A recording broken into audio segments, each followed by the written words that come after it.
চলে এলাম ভিডিওর থার্ড পার্টে, অর্থাৎ শেষ পর্যায়ে। দিনের শুরুটা করেছিলাম মা বাপির গুরুদেবের বাড়ি, অর্থাৎ আরামবাগের ওখান থেকে। ওই দিন আরামবাগ থেকে ফেরার পথে আমতার খোরপে শ্রী রামকৃষ্ণ প্রেম বিহার আশ্রমে যাওয়া হলো। সন্ধ্যার স্নিগ্ধ পরিবেশ, তার সাথে বড় বড় গাছের সারি, সবুজে ঘেরা, আর এত অপূর্ব মূল মন্দির তারই মাঝখানে, তার সৌন্দর্য ভাষায় প্রকাশ করা যাবে না। আর স্নিগ্ধ আলোকমালায় মোড়ানো, যা দেখে চোখ ফেরানো একেবারেই যাবে না।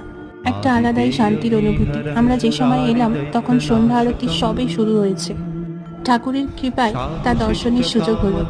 বাড়ি থেকে কিছুটা দূরে যে এমন সুন্দর একটা জায়গা, শান্ত নিরিবিলি, ভীষণ সুন্দর। আর শেষে প্রাপ্তি রামকৃষ্ণদেবের প্রসাদ, অমৃত সম।